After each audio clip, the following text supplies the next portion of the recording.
Download aplikasi Tarbiyah Sunnah di handphone Anda. Tersedia di Google Play dan App Store. Bismillahirrahmanirrahim. Assalamualaikum warahmatullahi wabarakatuh. Innal hamdalillah nahmaduhu wa nasta'inuhu wa nastaghfiruh. ونعوذ بالله من شرور أنفسنا والسيئات أعمالنا من يهده الله فلا مضل له ومن يضلل فلا هادي له وأشهد أن لا إله إلا الله وحده لا شريك له وأشهد أن محمدا عبده ورسوله يا أيها الذين آمنوا اتقوا الله حق تقاته ولا تموتن إلا وأنتم مسلمون. Waba'ad, anak-anakku sekalian, para santri di Ma'had Tahfidz Quran Tarbiyah Sunnah Bandung yang Allah muliakan, para pendengar radio Tarbiyah Sunnah atau radio lain, juga para netizen, para pemirsa beberapa TV. Kita kembali berjumpa untuk melanjutkan kajian beberapa kesalahan orang yang sholat. Salah satu di antara kesalahan orang yang sholat adalah at-tanafful ba'da tulu'il fajr bi sholatin la sababa laha siwa rak'atai subh. Di antara kesalahan orang yang sholat adalah melakukan sholat setelah munculnya fajar dengan sholat yang tidak memiliki sebab selain 2 rakaat qabla subuh. Jadi satu-satunya sholat antara fajar ditandai dengan adanya azan dengan sholat subuh hanyalah 2 rakaat qabla subuh. Kecuali kalau ada sebab. Sebabnya umpamanya masuk masjid, boleh tahiyatul masjid. Atau wudu dan belum syukur wudu. Lalu syukur wudu, maka dibolehkan karena ada sebab. Adapun yang tidak ada sebab, maka tidak boleh. Banyak hadis dan penjelasan para sahabat dan para ulama tentang hal ini. Pertama, Hafsah radhiyallahu anha berkata, "Kana Rasulullah sallallahu alaihi wasallam idza tala'a al-fajr la yusalli illa rak'atain khafifatain." Adalah Rasul SAW apabila terbit fajar, beliau tidak sholat apapun kecuali 2 sholat yang ringan. 2 sholat yang ringan ini sholat fajar atau qabla subuh. Hadis ini sahih diriwayatkan oleh Imam Muslim dalam kitab Sahih Muslim. Berkata Imam An-Nawawi dalam syarah Sahih Muslim, qad yastadillu bihi man yaqul tukrahu as-salatu min tulu'il fajr illa sunnatas subhi wa ma lahu sababun wa li ashabina fil mas'alah 3 awjuh ahaduha hadha wa naqalahu al-qadhi Iyad an Malik wal jumhur. Kata Imam An-Nawawi, hadis ini dijadikan dalil oleh para ulama yang menyatakan makruh sholat setelah fajar terbit. Fajar terbit itu nanti ditandai oleh azan subuh. Makruh sholat setelah azan subuh kecuali sholat sunat subuh 2 rakaat atau sholat sunat yang ada sebab. Dan para sahabat kami, sahabat Imam An-Nawawi dari madhab Syafi'i, ada 3 masalah tentang masalah ini. Salah satunya adalah ini. Jadi dimakruhkan sholat sunat selain sholat sunat qabla subuh dan sholat sunat yang ada sebab. Ada sebab itu contohnya tahiyatul masjid. Ini pendapat dinukil oleh Imam Al-Qadhi Iyad dari Malik dan jumhurul ulama. Itu perkataan Imam Nawawi. Berkata Imam Al-Qistalani ini menyatakan dhahaba al-Malikiyah wal Hanafiyah ila thubutil karahah min tulu'il fajr siwa raq'atil fajr wa huwa masyhur madhhab Imam Ahmad wa wajhu inda Asy-Syafi'iyah. Imam Malik dan Imam Abu Hanifah atau kalangan ulama Malikiyah dan Hanafiyah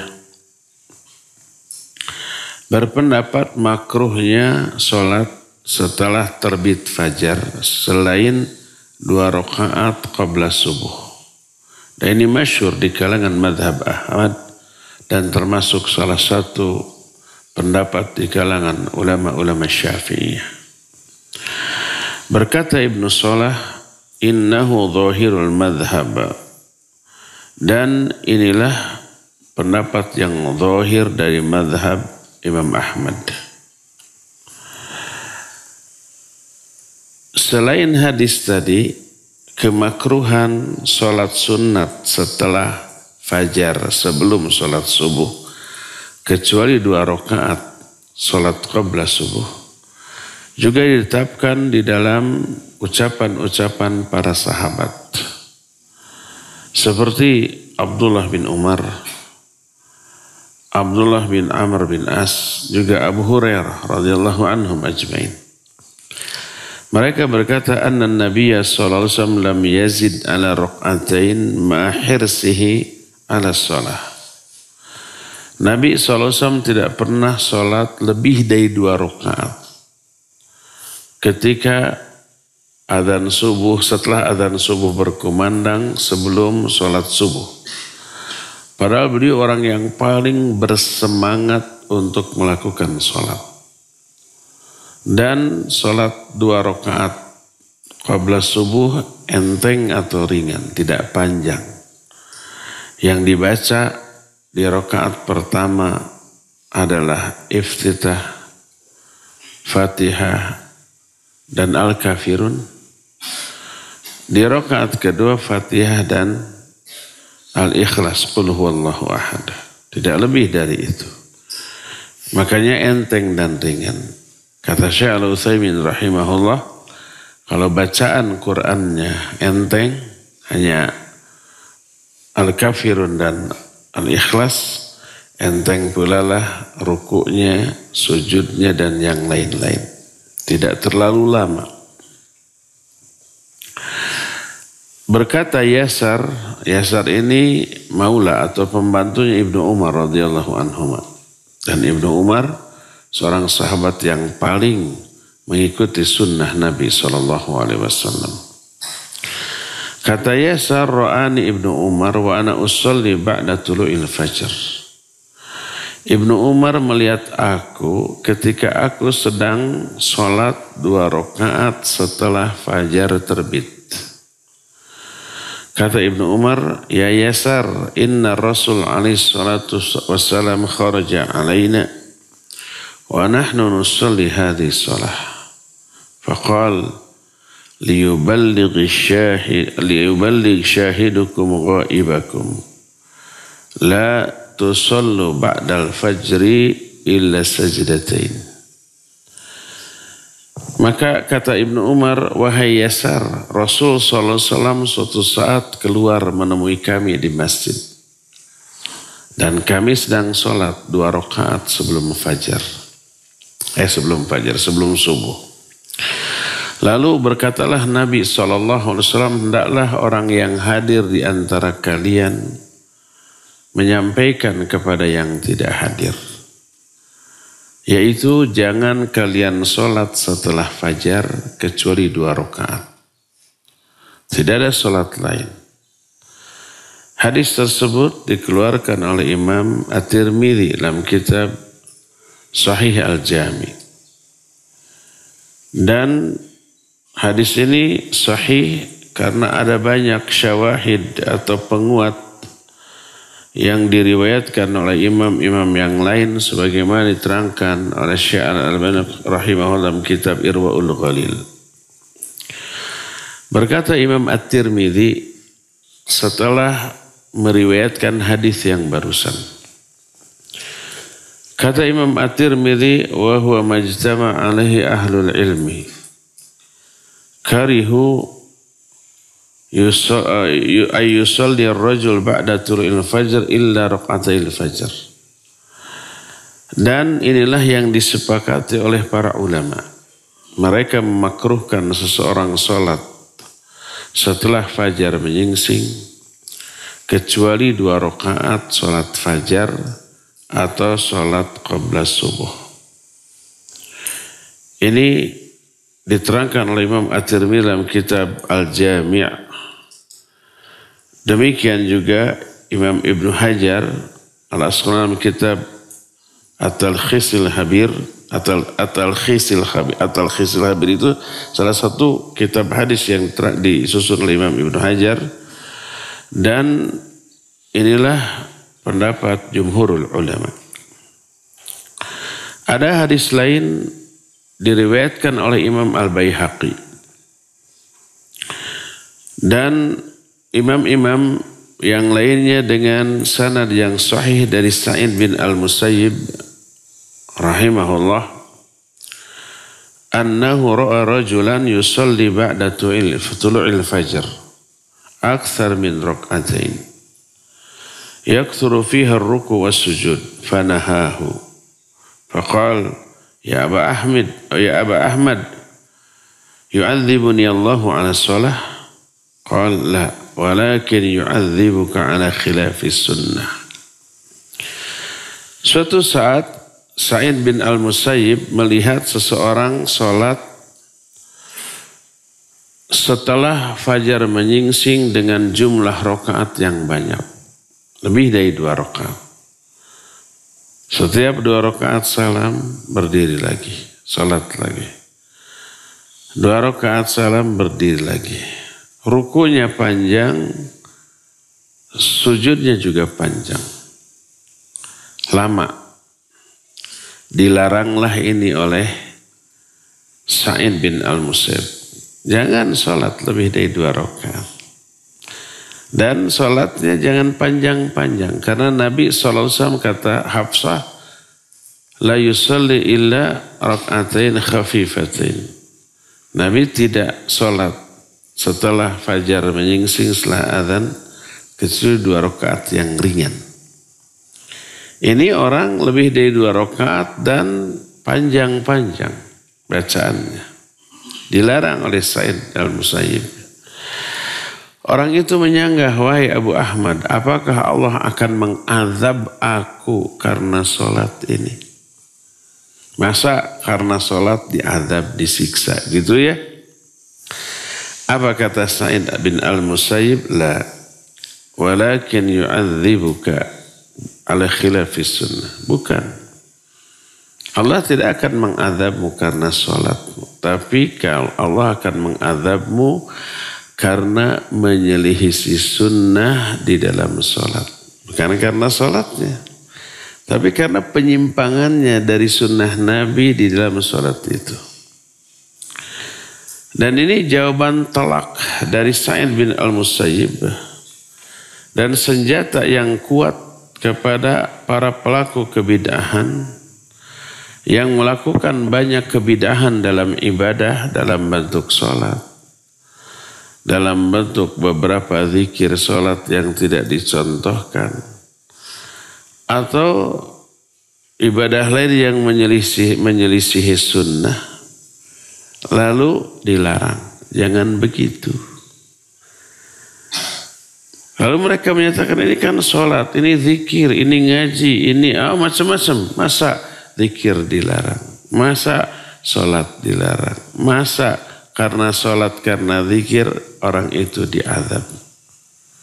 Maka dijawab oleh para ulama ahlus sunnah, Allah tidak akan mengazab orang karena sholatnya, karena zikirnya, tapi karena kebid'ahan yang dia ada-adakan di dalam sholatnya atau karena dalam zikirnya. Itu loh, kok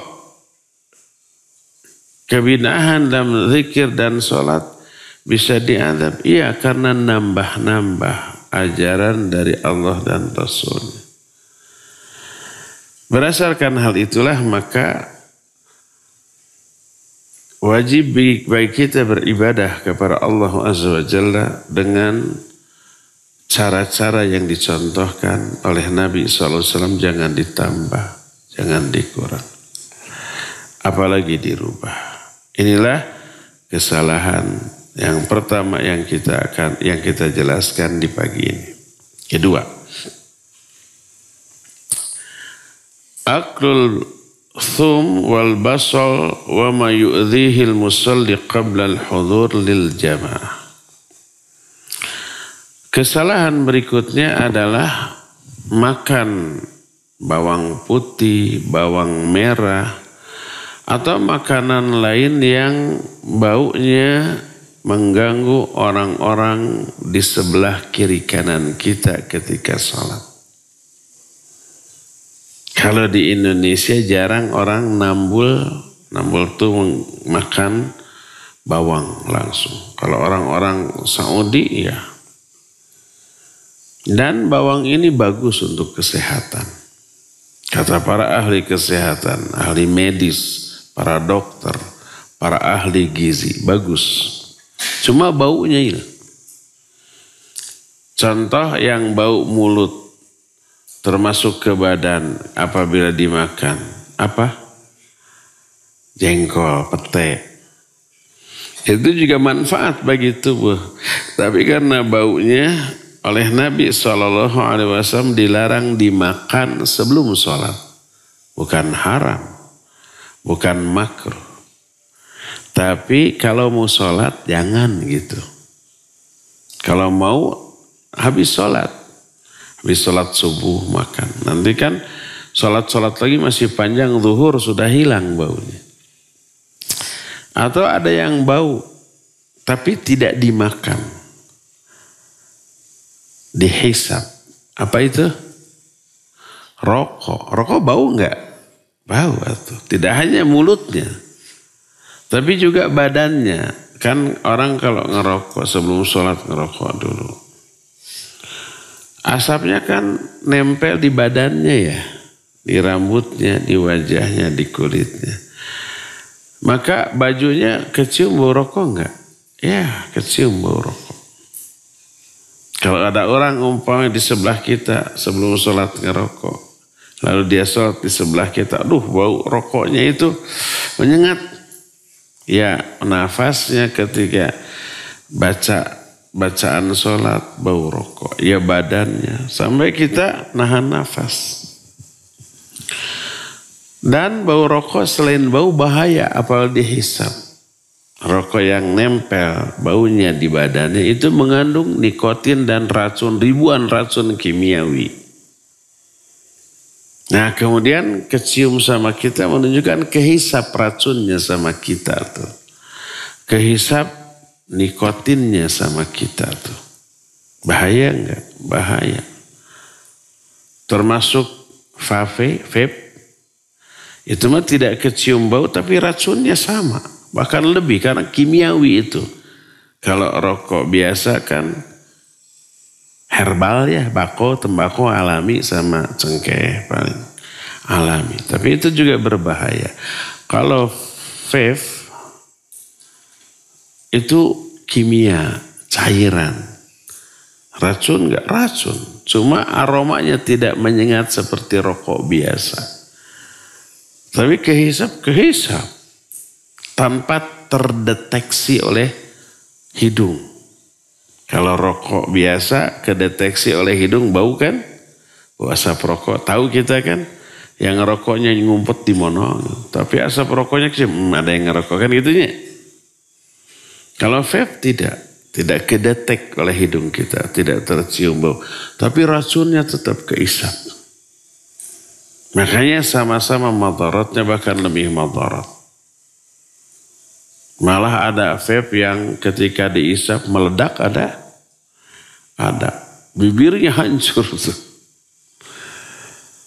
Karena ada mesinnya yang entah gimana bisa meledak. Kalau rokok kretek biasa tidak pernah meledak. Kecuali salah dia nyengat petasan. Rokoknya dibuang, petasannya dihisap, peledak bisa itu. Ada kasus begitu? Ada. Kan ada waktu mau lebaran, itu kan suka nyengat petasannya. Itu mengganggu.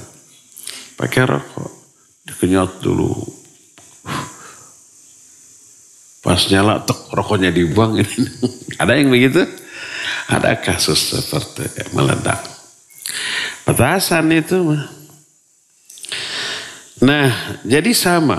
Maka para ulama sama mengharamkannya dan lebih berbahaya. Makanya di beberapa areal yang dilarang rokok karena peraturan pemerintah, seperti di rumah sakit, di sekolah-sekolah, di tempat-tempat ibadah, itu ada perdanya itu.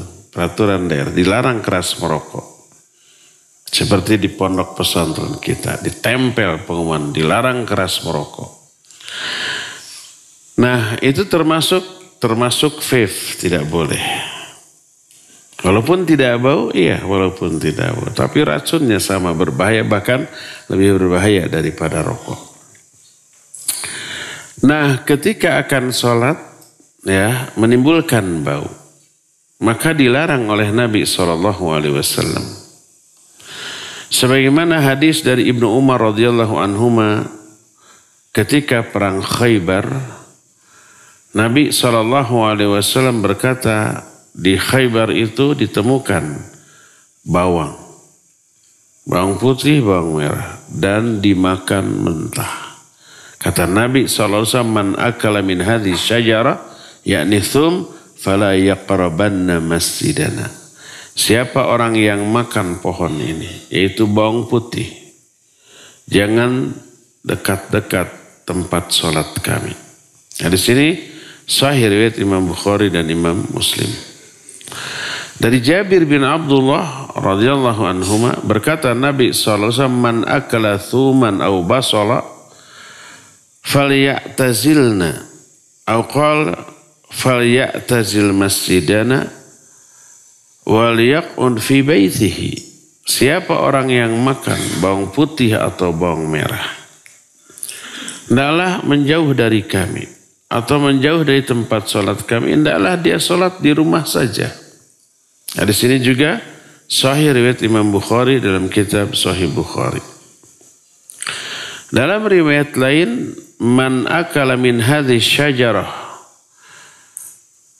al-muntina fala yaqrabanna masjidana fa innal malaika ta'adza mimma yata'adza minhul insan.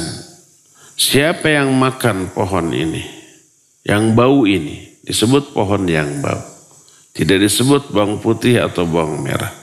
Pokoknya yang bau termasuk kalau di kita jengkol atau pete, jangan dekat-dekat tempat sholat kami karena malaikat akan terganggu dengan apapun yang membuat manusia terganggu.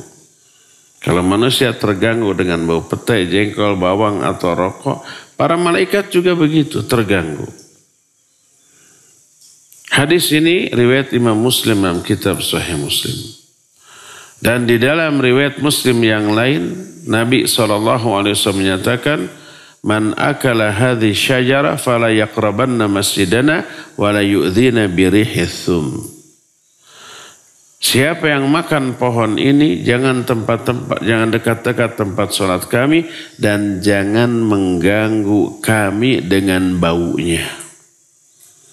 Maka dari sini ditetapkan makruhnya sholat dalam keadaan bau mulut karena makan makanan yang bau seperti jengkol atau pete, atau disebabkan karena rokok, atau disebabkan karena umpamanya ya orang bau badannya. Dan bau badan itu orang-orang bilang hormon. Ya mungkin, tapi salah satu penyebabnya mah kedul mandi. Kalau umpama mandinya cuma 2 hari sekali, apalagi 3 hari sekali, dijamin bau tuh badannya. Jadi kalau umpamanya kita sholat di samping kita ada orang yang badannya bau, sampai mual, sampai nahan nafas kita ya. Oleh karena itu, maka tidak boleh orang tersebut datang ke tempat sholat berjamaah dalam keadaan bau badan. Mandi dulu, gosok gigi dulu. Ingat kita pernah menjelaskan pada waktu menerangkan kekhusyuan di dalam sholat. Adab-adab menjelang sholat. Gosok gigi dulu. Kenapa Nabi SAW menyatakan laula an asyqa ala ummati la amartuhum bissiwak inda kulli shalah. Kalau aku tidak khawatir memberatkan umatku, aku akan perintahkan mereka untuk gosok gigi setiap mau sholat. Kenapa? Karena pertama mengganggu orang, kedua mengganggu malaikat. Pernah kita jelaskan kalau orang baca Quran atau zikir dalam sholat, malaikat menghisap nafas yang keluar dari mulut orang itu, kemudian menelannya. Bayangkan kalau mulut orang tersebut tidak fresh, tidak seger alias bau. Apalagi makan pete, makan jengkol, ngerokok dulu gitu ya, terus makan bawang-bawangan. Kebayang malaikat terganggu, tidak merasa nyaman dengan hal itu. Emang malaikat bisa terganggu dengan hal yang mengganggu manusia? Iya, Nabi SAW menyatakan begitu. Dalam hal ini ada kesamaan antara manusia dengan malaikat. Kalau manusia terganggu dengan hal itu, malaikat juga terganggu. Manusia nggak nyaman dengan bau mulut orang yang habis makan bawang, pete, jengkol atau rokok. Malaikat juga terganggu. Karena Nabi SAW bersabda, fa innal malaika tata'adza bima yata'adza bihil insan. Malaikat merasa terganggu dengan apapun yang bisa mengganggu manusia. Dan banyak lagi yang lainnya yang sejenis dengan itu. Maka apapun yang bisa menimbulkan bau sama hukumnya dengan bawang tadi. Sebagaimana diterangkan oleh para ulama. Karahatu akli thum wal basal inda huduril masjid. Yulhaqu bi thum wal basal wal kurrath. Kullu ma lahu raihah kariha minal ma'kulat wal masyrubat wa ghairiha. Disamakan hukumnya dengan bawang putih atau bawang merah, termasuk bawang bombay, adalah semua yang kalau dimakan atau diminum menimbulkan bau.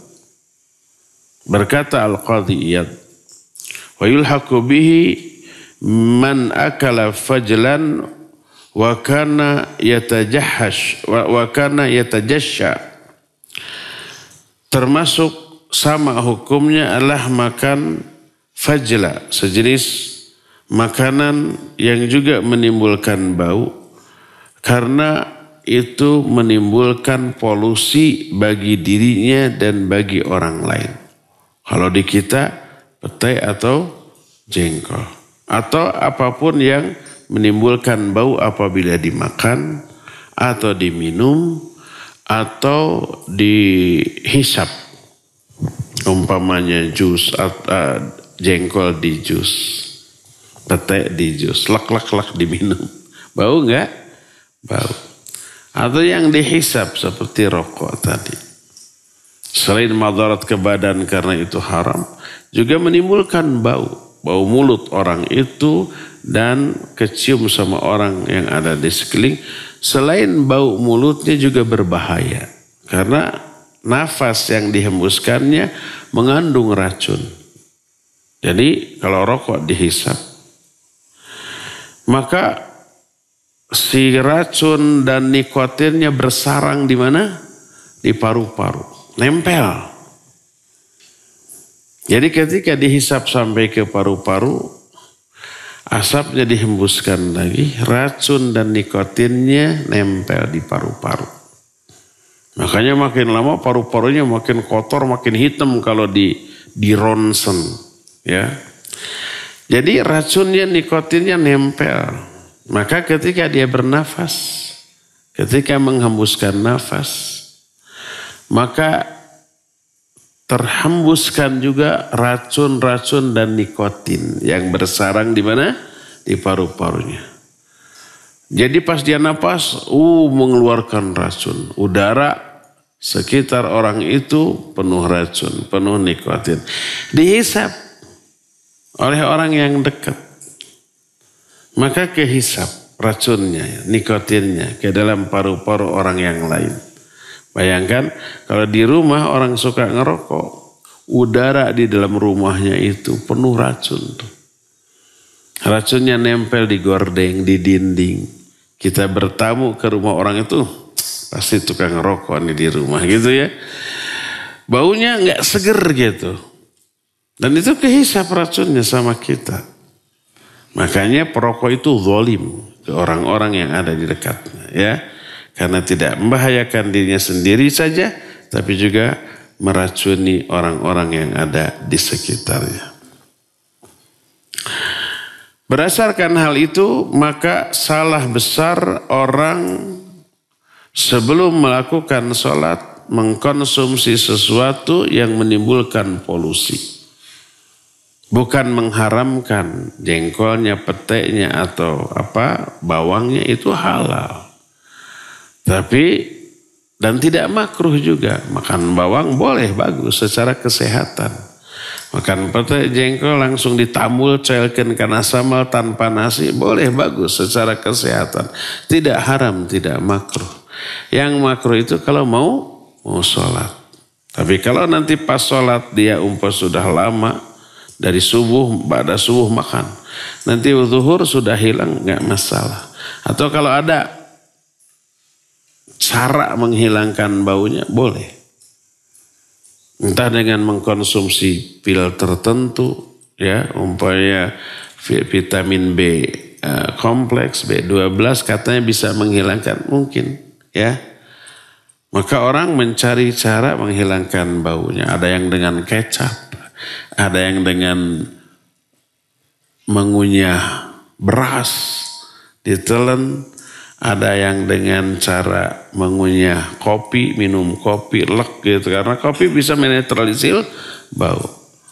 Wallahu alam apa benar apa tidak ya. Pokoknya hukum memakan bawang, petai, jengkol halal.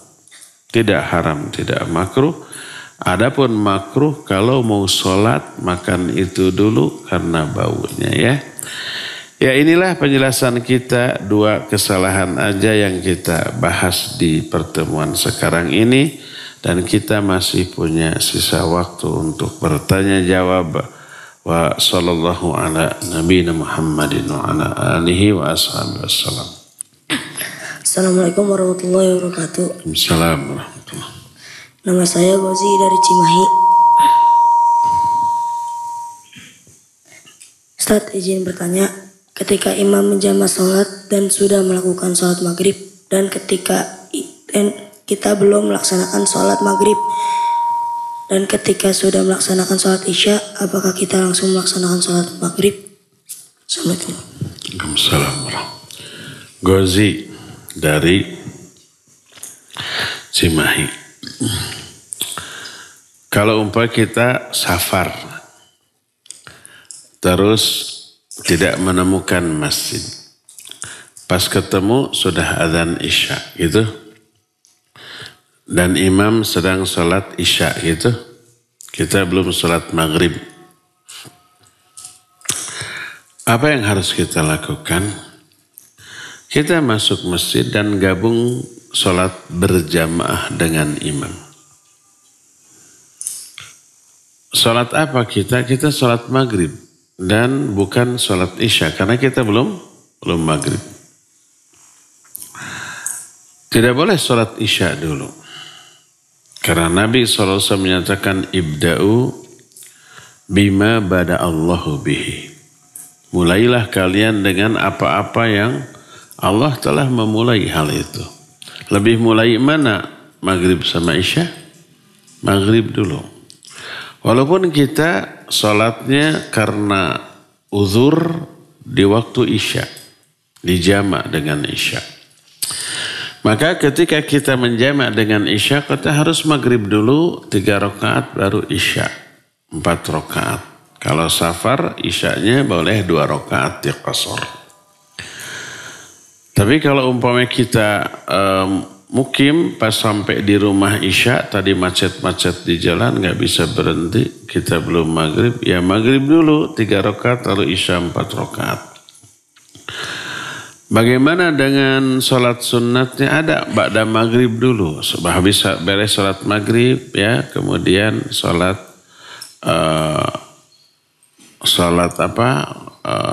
rawatib dulu, lalu sholat isya.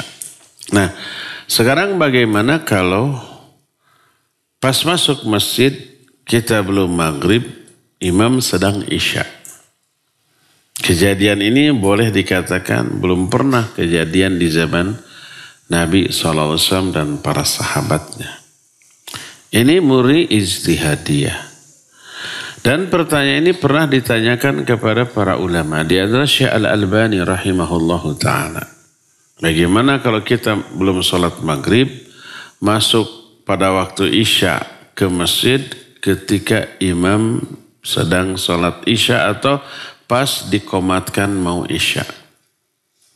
Maka gabunglah kita dengan sholat berjamaahnya imam. Tapi kita niatnya sholat maghrib, imam sholat isya. Boleh berbeda niat antara imam dengan makmum? Boleh.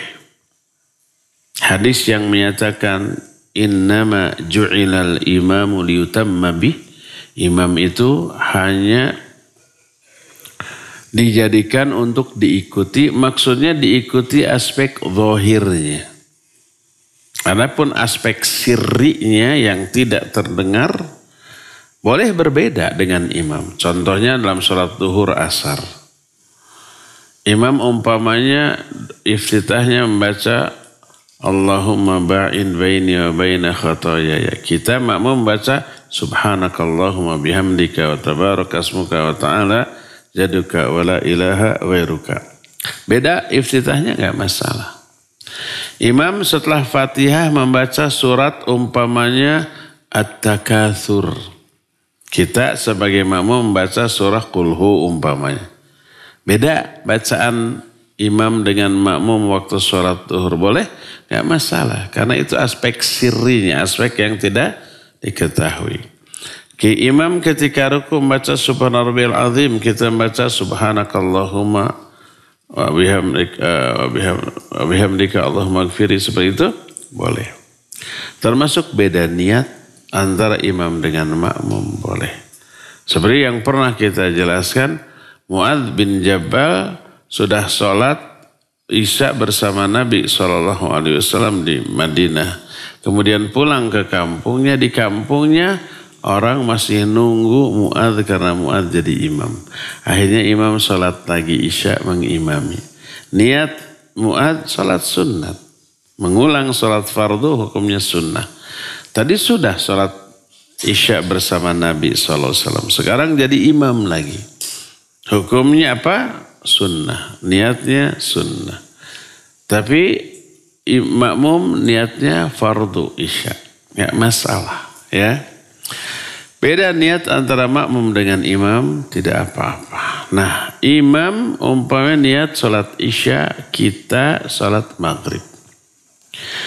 Tapi kan jumlah rakaatnya beda. Kalau maghrib 3 rakaat. Kalau makmum, kalau imam isya berapa? 4 rakaat. Apa yang harus kita lakukan? Mungkin kalau secara logika orang awam, tunggu aja masuk rakaat kedua gitu kan. Jadi pas imam sisa 3 rakaat kita masuk sholat maghrib kan gitu ya. Itu logika orang awam. Tapi ijtihad para ulama tidak begitu. Masuklah bersama-sama di rakaat pertama dengan imam. Kecuali kalau kita pas masuk masjid, imam sudah rakaat kedua, ya nggak apa-apa, gabung. Tinggal 3 rakaat sudah salam saja, ya. Adapun kalau imam umpamanya dari awal kita sudah ada di sana pas qomat ada, maka kita ikut sholat isya bersama-sama imam, tapi kita niatnya maghrib. Pas rakaat ketiga, kita kan rakaat terakhirnya. Imam berdiri menuju rakaat ke-4. Kita duduk tahiyat akhir. Karena kita niatnya apa? Sholat maghrib. Nah, sampai di sini ada 2 opsi, 2 kemungkinan, 2 pilihan. Pilihan pertama kita mufaraqah dengan imam, memisahkan diri dari imam. Imam berdiri, kita duduk, tahiyat akhir lalu salam. Itu opsi pertama. Opsi kedua, kita duduk tahiyat akhir di rakaat ketiga karena kita maghrib dan menunggu tahiyatnya imam dan salam bareng-bareng dengan imam. Jadi kita tetap mengikuti imam sampai selesai dan kita tetap sholat 3 rakaat karena sholat maghrib. Jadi rakaat ketiga imam berdiri, kita menduduk tahiyat akhir. Terus bacaannya apa? Bacaannya biasa tahiyat akhir. Boleh ditambah dengan bacaan-bacaan lain. Boleh diam. Kalau sudah selesai, bacaan kan imam masih berdiri, ruku, sujud gitu kan? Tunggu saja. Sampai imam selesai, kemudian salam dan kita ikut salam bersama-sama imam. Ya, itulah penjelasan para ulama yang salah satunya dibeberkan oleh Syekh Al-Albani rahimahullah. Dan ini aspek ijtihadiyah yang tidak ada kasus seperti ini di zaman Nabi SAW. Wallahu a'lam. Assalamualaikum Ustaz. Waalaikumsalam. Nama anak Kak Indra dari Cimahi. Ya.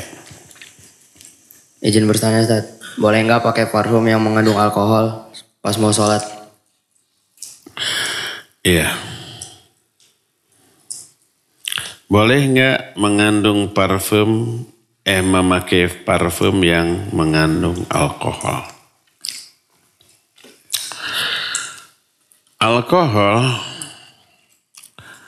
haram untuk diminum bila efeknya memabukkan.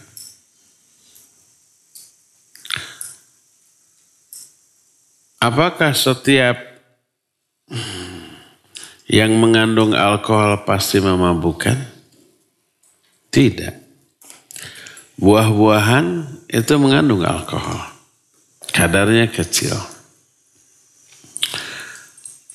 Apalagi umpamanya durian, si montong. Mengandung alkohol? Mengandung. Atau ada makanan yang mengandung alkohol. Makanan yang hanya bisa diucapkan secara benar oleh lidah orang Sunda. Apa? Peyem, tape. Ngandung alkohol? Ngandung alkohol. Tinggi lagi. Tapi ada nggak kasus makan tape orang mabuk? Nggak ada. Coba kalau umpamanya lebaran nanti ada peyem ketan hidung. Disimpan di keler. Begitu dibuka, bau alkoholnya itu menyengat. Nyereng. Ada yang pernah nyoba. Dan ketika dimakan kerasa bau alkoholnya. Dan itu kadarnya tinggi. Ketika 1 keler dimakan, orang yang makannya mabuk? Tidak mabuk. Mabuk maknanya hilang akal, tapi enak iya. Mungkin saja. Si montong yang gede tuh, si montong itu nama sejenis durian, enak, manis, mahal. Makanya disebut montong. Montong dibeli mahal. Kalau dikasih boleh. Itu kadar alkoholnya tinggi kalau sudah matang. Karena kerasa nyereng. Ada nggak kasus orang makan montong yang besar 1 terus mabuk? Enggak. Mabuk maksudnya hilang akal. Kalau enak gitu, ya banyak. Enak mah bukan mabuk. Kontrol akalnya masih sempurna terhadap ucapan dan tindakannya. Sampai muntah gitu karena enaknya, itu bukan mabuk yang dimaksud oleh syariat. Kalau mabuk yang dimaksud oleh syariat itu artinya hilangnya kontrol akal pada tindakan dan ucapannya, ngomongnya ngaco gitu. Itu maksudnya. Bukan mabuk kendaraan, bukan mabuk makanan gitu, bukan. Tapi mabuk hilang akal karena mengkonsumsi minuman keras atau apapun yang bisa membuat mabuk seperti narkoba ya. Nah itu yang haram, itu yang memabukkan. Adapun kalau ketika diminum sebanyak apapun, dimakan sebanyak apapun, tidak membuat mabuk, walaupun mengandung alkohol, maka tidak haram. Makanya Nabi SAW tidak menyebut kandungannya, tapi efeknya. Kullu muskirin haramun wa kullu muskirin khamrun wa kullu muskirin haramun. Setiap yang memabukkan disebut khamr. Dan setiap yang memabukkan haram. Apapun bentuknya, yang berbentuk minuman, memabukkan, khamr. Yang dimakan, contohnya apa yang dimakan? Semacam narkoba yang dimakan berupa pil, memabukkan, khamr.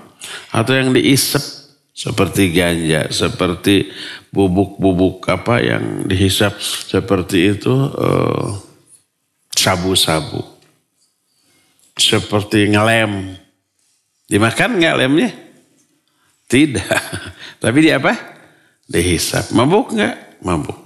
Khamr itu nggak boleh ya. Adapun kalau dimakan sebanyak apapun itu makanan atau minuman, sebanyak apapun dimakan nggak mabuk walaupun mengandung alkohol, bukan khamr. Seperti buah-buahan. Seperti peyem tadi, tape. Mengandung alkohol. Tapi kalau dimakan sebanyak apapun nggak bikin mabuk, maka bukan khamr. Itu yang pertama tuh. Jadi tidak boleh atau haram kalau dimakan atau diminum dan berefek memabukkan. Nah, sekarang yang kedua. Apakah yang haram ketika diminum, dimakan itu apakah najis? Kalau ada khamr kena baju boleh nggak dipakai untuk sholat? Nggak ada keterangan bahwa yang haram dimakan atau diminum itu najis. Tidak ada keterangan dari ayat ataupun hadis. Bahkan ada kaidah kullu najasin haramun wa laisa kullu haramin najasan. Setiap yang najis haram untuk dimakan atau diminum. Najis mah jangankan dimakan, diminum, kena baju, kena ini juga harus dicuci. Maka setiap yang najis haram. Air kencing najis, nggak boleh diminum. Kalau kencing manusia ya. Kalau kencing binatang tidak najis. Binatang yang halal dimakan. Seperti air kencing unta, air kencing kambing, kotorannya tidak najis. Maka boleh diminum air kencing unta kalau itu berefek obat. Jadi la kullu najasin haram. Setiap yang najis haram. Walaysa kullu haramin najasan. Tapi tidak setiap yang najis itu tidak setiap yang haram itu najis. Contoh umpamanya ya. Contoh ya. Bangkai manusia. Manusia mati. Haram dimakan? Haram lah, nggak boleh. Najis enggak? Enggak najis. Kalau orang habis menyentuh mayat karena memandikan, karena digotong, karena apa, maka tidak harus dicuci. Adapun anjuran Nabi SAW kalau habis menguburkan mayat hendaklah mandi, itu hukumnya sunnah saja. Itu adab sunnah, bukan karena najisnya badan si mayit, bukan. Seperti umpamanya ada kambing atau sapi gemuk nih, punya kita. Kita ingin makan daging sapi, tapi nggak mau menyembelih sapinya. Akhirnya bagian paha sapi yang hidup itu kita potong, dimasak. Sapinya masih hidup. Sapinya mati nggak? Mati nggak kalau dikeret bagian pahanya? Enggak mati. Cuma menderita ya pasti ya. Kita aja begitu. Nah, daging yang dikeret itu boleh kita makan? Enggak. Haram. Itu bangkai. Itu sama dengan bangkai. Enggak boleh.